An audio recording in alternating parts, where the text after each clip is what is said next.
우리 하나님 말씀 사도행전 27장 1절부터 26절입니다. 사도행전 27장 1절부터 26절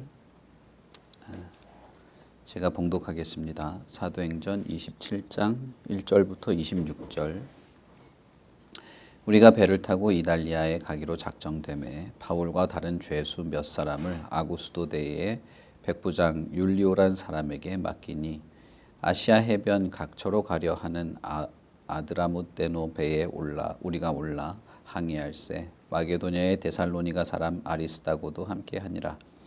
이튿날 시돈에 대니 율리오가 바울을 친절히 대하여 친구들에게 가서 대접받기를 허락하더니 또 거기서 우리가 떠나가다가 맞바람을 피하여 구브로 해안을 의지하고 항해하여 길리기아와 밤빌리아 바다를 건너 루기아의 무라시에 이르러 거기서 백부장이 이달리아로 가려 하는 알렉산드리아 배를 만나 우리를 오르게 하니 배가 더디 가 여러 날 만에 간신히 니도 맞은편에 이르러 풍세가 더 허락하지 아니하므로 살모네 앞을 지나 그레데 해안을 바람막이로 항해하여 간신히 그 연안을 지나 미항이라는 곳에 이르니 라세아시에서 가깝더라.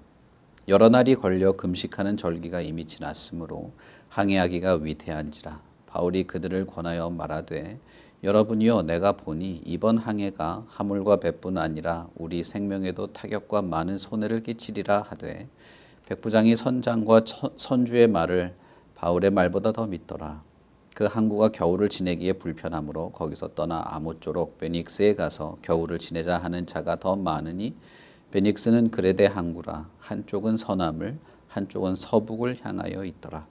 남풍이 순하게 불매 그들이 뜻을 이룬 줄 알고 닻을 감아 그레데 해변을 기고 항해하더니 얼마 안 되어 섬 가운데로부터 유라굴로라는 광풍이 크게 일어나니 배가 밀려 바람을 맞추어 갈 수 없어 가는 대로 두고 쫓겨가다가 가우다라는 작은 섬 아래로 지나 간신히 거루를 잡아 끌어올리고 줄을 가지고 선체를 둘러감고 스르디스에 걸릴까 두려워하여 연장을 내리고 그냥 쫓겨가더니 우리가 풍랑으로 심히 애쓰다가 이튿날 사공들이 짐을 바다에 풀어버리고 사흘째 되는 날에 배의 기구를 그들의 손으로 내버리니라.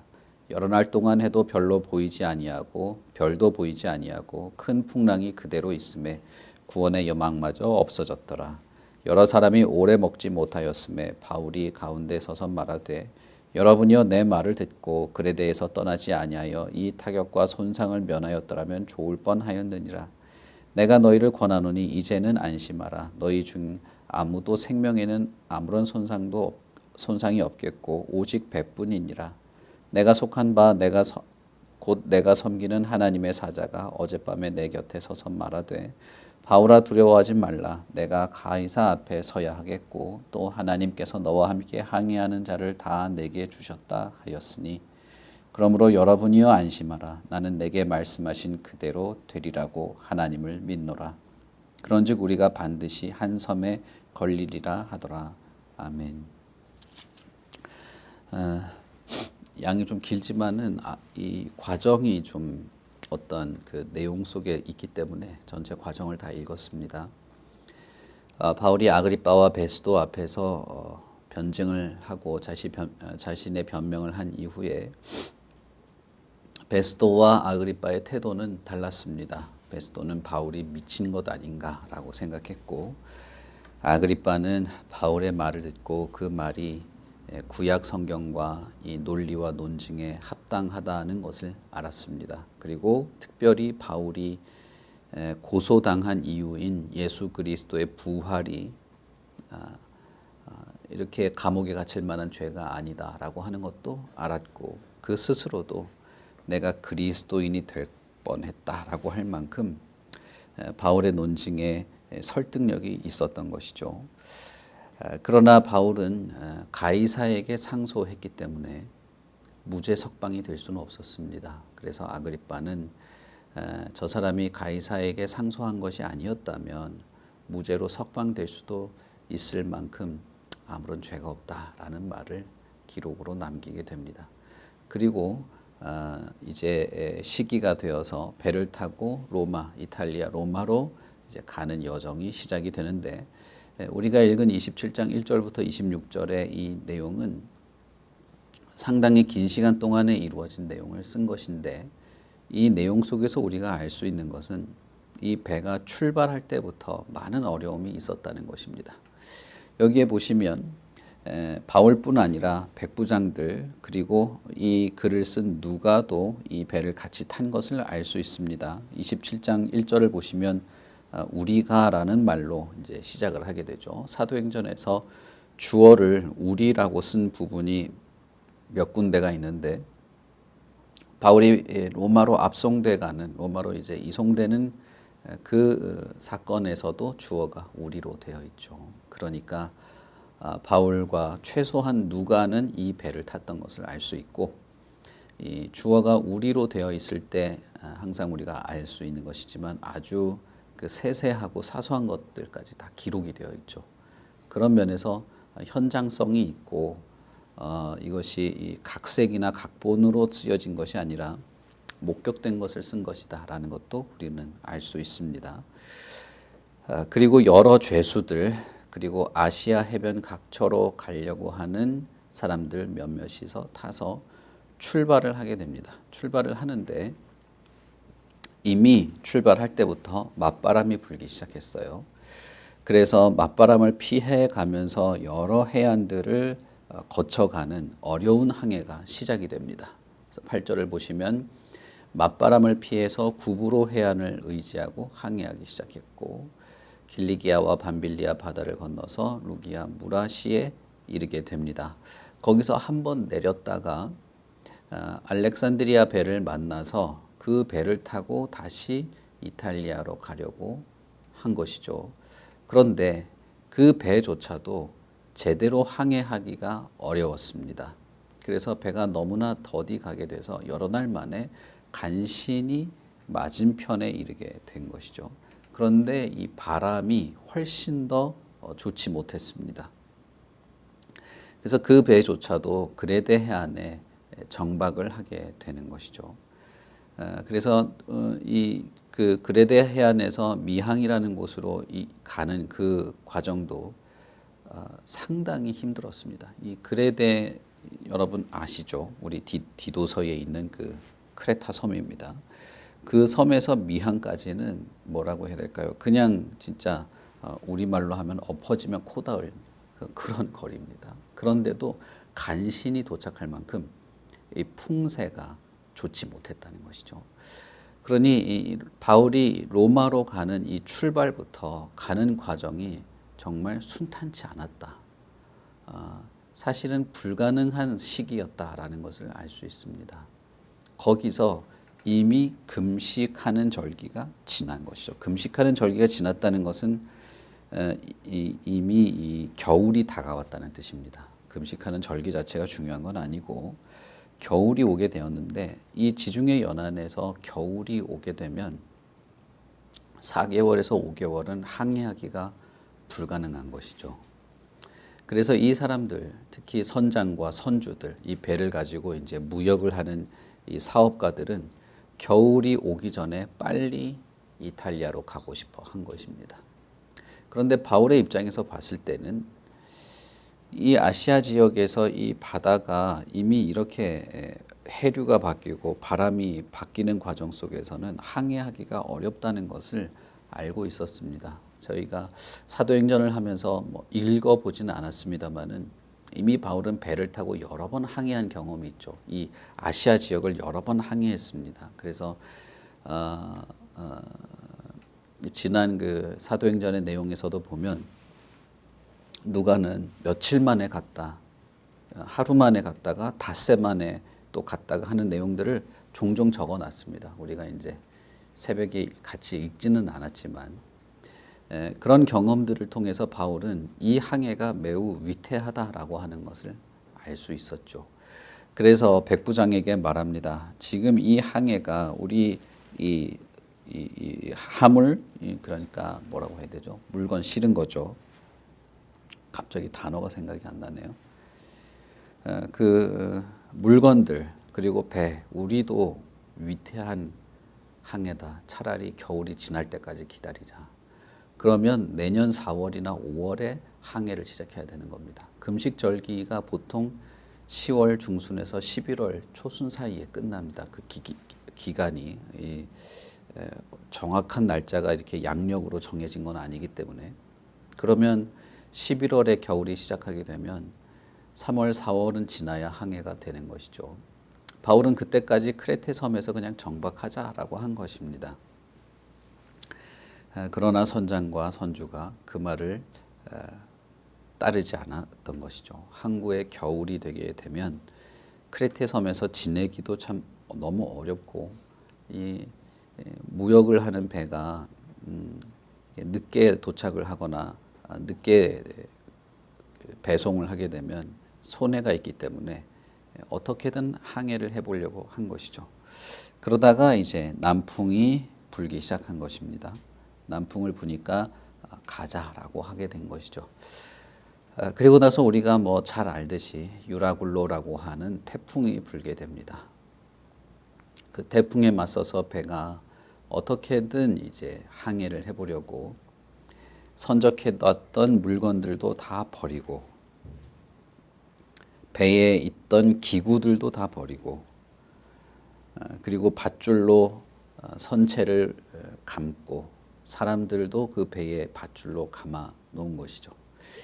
그렇게 함에도 불구하고 이 바람의 문제를 헤쳐나갈 수가 없었습니다. 여러 날 동안에 문제가 있었고, 그 풍랑 속에서 배가 이제 먹을 것까지 다 버린 것이죠. 그러니 얼마나 지금 문제가 있었던지 아실 것입니다. 거기 배에 있던 사람들은 이제 굶기 시작한 것이죠. 거의 이 풍랑에 배가 가라앉던, 굶어 죽던 이 항해는 더 이상 불가능하게 된 것입니다. 그때 바울이 여러 사람들에게 이제 말을 하게 되는데, 내가 크레테 섬에서 떠나지 말자고 할 때 안 떠났으면 좋았을 걸, 이렇게 얘기하는 거죠. 그러면서 그렇지만 걱정하지 말라. 이 배는 부서질지 모르고 물건들은 잃어버렸을지 몰라도 여러분들이 죽지는 않을 것이다. 간밤에 주님의 사자가 나에게 걱정하지 말라고 말했다라고 하면서 자신은 어떤 사명을 가지고 있는 자임을 말합니다. 간밤에 주의 사자가 바울에게 한 말은 두려워하지 말라. 내가 가이사 앞에 서야 하겠고 또 하나님께서 너와 함께 항해하는 자를 다 너에게 주셨다라는 것이죠. 이것은 바울이 로마 군인들의 영내에 있을 때 밤에 예수님께서 나타나셔서 너가 예루살렘뿐 아니라 로마에서도 내 일을 해야 된다라고 하면서 두려워하지 말고 담대하도록 하는 장면과 거의 똑같죠. 그러니 바울에게 있어서 자신의 이번 항해는 단순히 내가 송사를 했기 때문에 가는 어떤 그런 차원의 문제가 아니고, 자신에게 있어서는 하나님의 뜻을 따라서 예수님께서 주신 사명을 이루러 가는 과정이기에 여기서 죽을 리가 없는 것이죠. 바울 사도가 자신이 에베소 장로들을 만나서 이번에 예루살렘으로 가게 되면 내가 죽을지 살지 모르겠다. 다시는 당신들을 만날 수 없을 것이다 라고 하면서 자신의 사역을 이제 이 에베소 장로들에게 부탁을 할 때 앞으로 어떤 일이 벌어질지는 몰랐습니다. 그리고 자신이 인생이 더 지속될지 안 될지도 모르는 상황이었죠. 그러나 주님께서 바울에게 주신 사명은 이탈리아 로마로 가서 복음을 전하는 이 일을 맡기신 것입니다. 우리가 잘 알지만 로마에서는 바울은 죽을 때까지 감옥에 있었습니다. 자유롭지 않았죠. 그렇지만 그에게는 바울에게 맡겨주신 그 주님의 뜻을 이루는 데는 문제가 없었습니다. 그것처럼 이런 풍랑에 처하여 있는 것도 바울에게는 이 사명을 이루는 과정 속에서 일어난 일로서 자신은 반드시 로마에 도착하게 될 것이라는 믿음이 있었던 것이죠.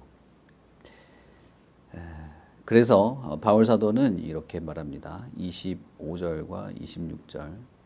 그러므로 여러분이여 안심하라. 나는 내게 말씀하신 그대로 되리라고 하나님을 믿노라. 그런즉 우리가 반드시 한 섬에 걸리리라. 바울 사도는 나에게 주님께서 말씀하신 그대로 된다고 나는 하나님을 믿고 있다라고 말합니다. 여러분 혹시 풍랑 혹은 태풍이 치는데 배를 타보신 적이 있는지 모르겠어요. 어마어마합니다. 무시무시해요. 제가 예전에 대학교 때 부산에서는 대학생들이 이제 배를 타고 이 조그만 섬들에 가서 이제 MT를 하거나 이런 일들이 있거든요. 그래서 저 대학교 때 근처의 섬에 그 흑산도에 갔었던 적이 있습니다. 흑산도에 가는데 저랑 제 후배 한 명, 남자 후배 한 명이랑 배를 타고 가는데 이제 다른 후배들은 먼저 갔고 우리들은 며칠 뒤에 갔는데 갑자기 바람이 부는 거예요. 부산에서 흑산도까지는 30분이나 40분 정도 걸립니다. 근데 파도가 치는데 정말 무시무시해요. 배가 엎어질 것 같은 느낌이 듭니다. 그리고 이 배 창문으로 보이는데 파도가 배보다 더 높아요. 이게 와서 배를 퍽퍽 때리는데 아무 소리도 안 들리고 그 배가 그 파도의 힘에 배가 이렇게 비틀리는 소리가 나거든요. 뿌지직 뿌지직 하는 소리가 나는데 그때는 없던 신앙심도 생깁니다. 진짜 하나님을 미워하던 사람도 하나님이 있으면 좋겠다 이런 마음이 들 정도로 정말 무시무시해요. 여러분 한번 위험해지실 필요는 없지만 한번 경험해 보시면 정말 대단합니다. 그 40분이 지나고 나서 흑산도 항구에 딱 내렸는데 흑산도 항구는 너무 화창하고 햇볕이 쨍한 거예요. 근데 진짜 그 느낌이 배에서 딱 내리는데 배에서 느꼈던 그 풍랑, 파도의 그 느낌과 항구가 정말 새로 태어난 것 같은 그런 기분이 듭니다. 그런데 이 바울이 만난 이 유라굴로는 지중해 연안에 부는 태풍이에요. 진짜 태풍. 그리고 몇 날 며칠을 그 태풍에서 배가 이제 휘몰아친 것이죠. 물건들을 다 갖다 버리고 먹을 것까지 다 갖다 버리고 심지어는 배의 기구까지 버리고 사람들은 자기를 밧줄로 배에 묶어 놓은 상태죠. 그런 상태에서 바울이 말하는 겁니다. 여러분, 나는 하나님을 믿습니다. 지금 눈에 보이는 상황은 하나님이 아니라 하나님 할아버지가 와도 끝난 상황이에요. 몇 날 며칠을 이미 굶었죠. 이미 이 배는 출발할 때부터 항해하는 것이 무척 어려웠습니다. 사실상 바울이 배를 타고 이탈리아로 간다는 것이 거의 불가능한 과정의 연속이었다는 것을 누가는 강조를 하고 있는 것입니다.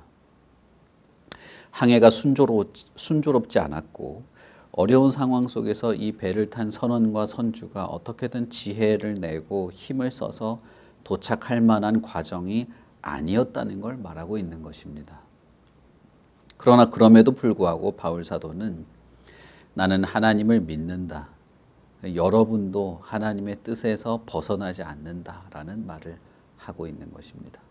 결국 우리는 바울이 이탈리아에 도착하게 되는 것을 알죠. 로마에 도착하게 되는 것을 압니다.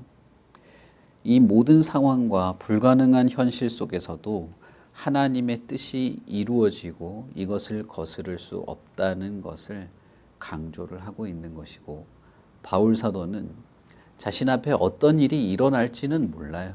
무슨 일이 일어날지는 모릅니다. 그러나 하나님께서 내게 말씀하신 그대로 내가 이탈리아 로마에서 복음을 전하게 되는 것만큼은 자신은 믿고 있는 것입니다. 그러니 나도 죽지 않을 것이고 당신들도 죽지는 않을 것이다 라고 말하는 것입니다. 바울의 이 말이 이 선원과 같이 탄 사람들에게 강조하고 있는 것은 이 불가능한 항해, 이 항해가 불가능하고 무리한 항해였다는 것을 다 인정하고 알 수 있는 것이죠. 내가 말하지 않았습니까? 이 항해가 출발부터 사실상 불가능한 것이었지만 그러나 하나님의 뜻이 이루어지는 것에 있어서는 하나님의 뜻을 막을 것이 아무것도 없다는 것입니다. 그 선원들 몇 날 며칠을 굶고 이제는 배가 부서질 정도가 되어서 이 죽음을 눈앞에 두고 있는 사람들에게 나는 하나님을 믿습니다라는 말이 어떤 위로가 될지 사람들의 귀에 들리기나 했을지 알 수는 없어요.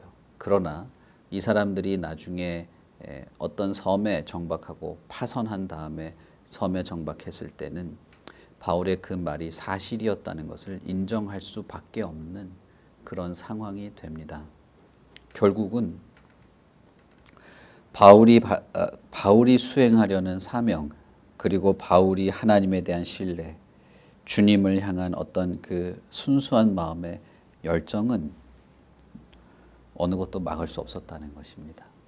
그리고 바울을 통해서 하나님의 뜻을 이루려는 하나님의 열심도 멈추지 않는다는 것입니다.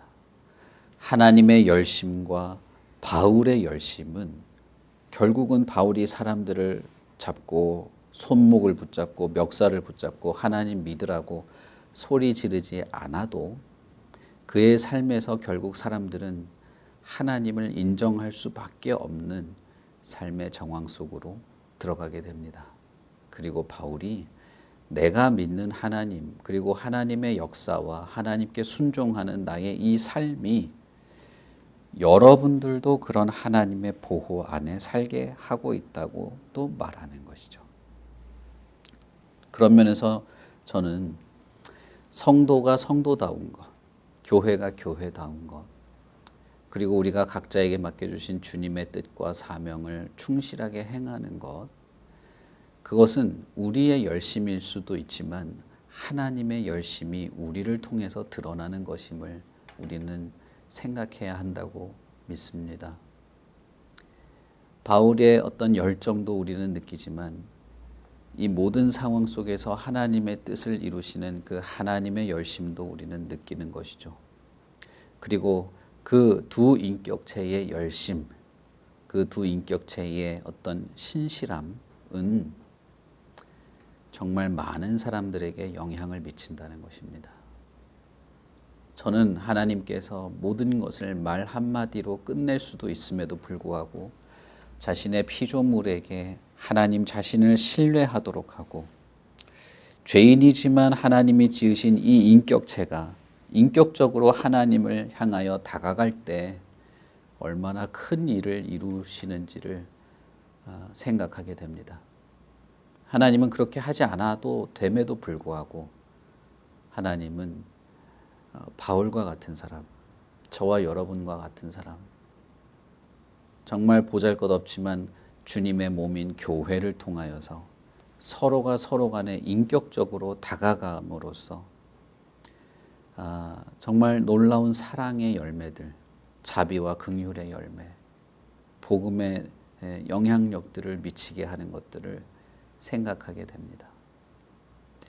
바울의 삶은 결국은 여러 결함이 있고 다툼도 있었고 사람들 사이에 갈등도 있었지만 그러나 결국은 사람들이 바울의 삶을 보고 그의 눈물도 보고 그의 열심도 보고 그의 성실과 신실함도 보고 그의 고통과 어떤 환난과 핍박을 보고 그 모든 삶 속에서 하나님을 느끼게 된다는 것입니다.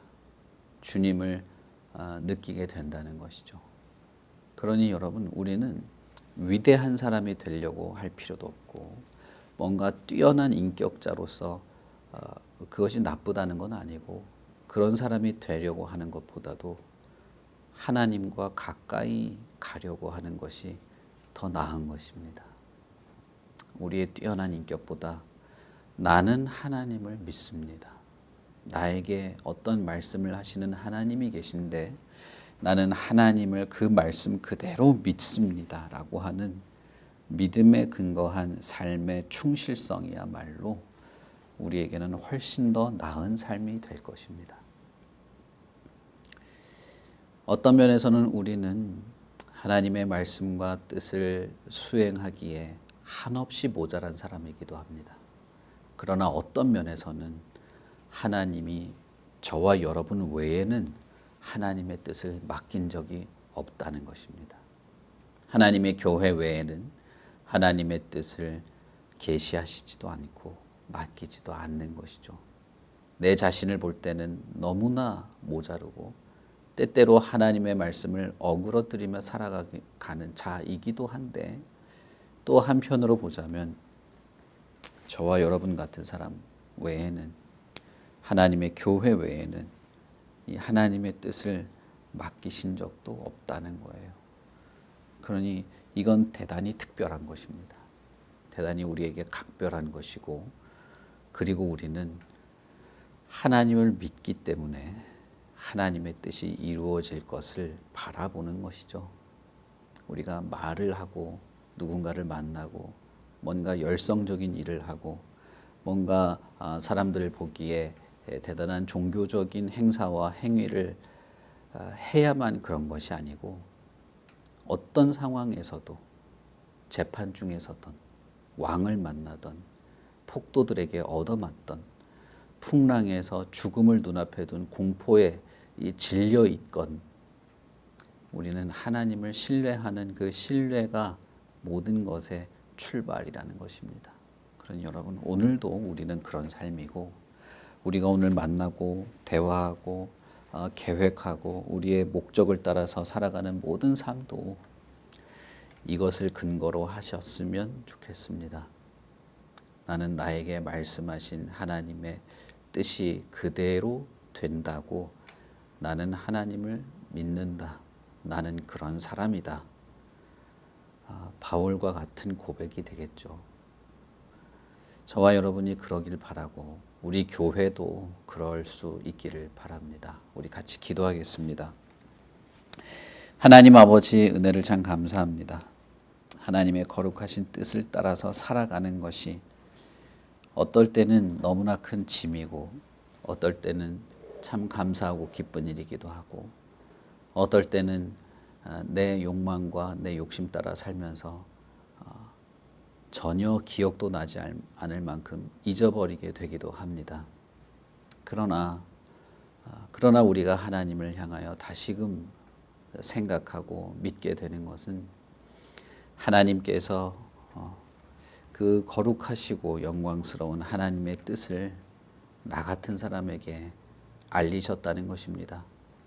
내가 너무나 부족하고 때로는 쉽게 잊어버리기도 하고 때로는 좌절하기도 하는 그런 연약한 자임에도 불구하고, 하나님의 택하신 백성 예수 그리스도 안에서 하나님의 자녀로 부르신 성도와 교회 외에는 하나님의 뜻을 계시하신 적이 없다는 것입니다.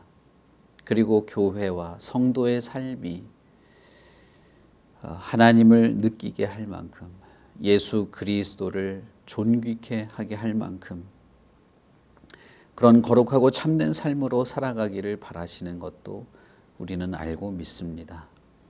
하나님의 말씀이 그대로 이루어질 것을 믿고, 하나님의 약속이 그대로 실현이 될 것도 우리는 믿습니다. 하나님은 지금도 쉬지 않으시고 하나님의 성실함, 또 하나님의 열심으로 일하시는 하나님이신 줄도 믿습니다. 우리를 구원하시는 하나님이 그런 분이기 때문에 우리도 하나님을 향하여 진심으로 나아가고, 하나님의 거룩하고 참된 교회도 교회답도록 하나님을 향하여 진심으로 다가가고자 합니다.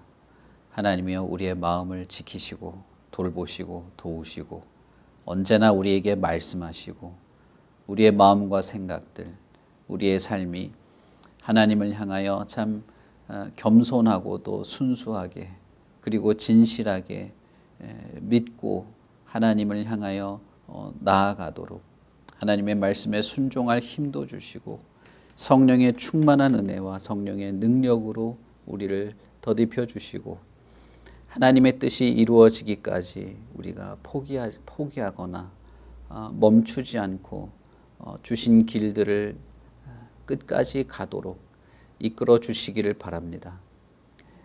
배가 부서지고 이제 모든 것이 끝장난 것 같은 상황에서도 하나님의 뜻이 이루어지기를 바랬던 사도의 마음처럼 우리의 삶은 우리가 인생의 마지막 순간까지라도 하나님의 거룩하신 뜻을 이루시는 것에 마음을 두기를 바라고 있습니다.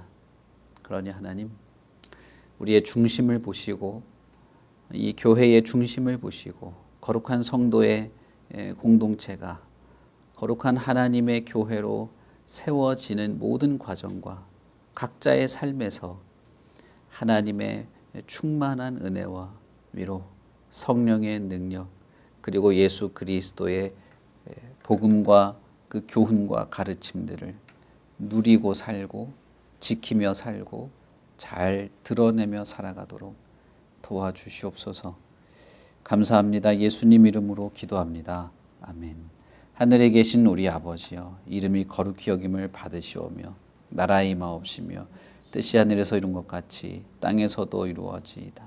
오늘날 우리에게 일용할 양식을 주옵시고 우리가 우리에게 죄 지은 자를 사하여 준 것 같이 우리 죄를 사하여 주옵시고 우리를 시험에 들게 하지 마옵시고 다만 악에서 구하옵소서. 대개 나라와 권세와 영광이 아버지께 영원히 있사옵나이다. 아멘.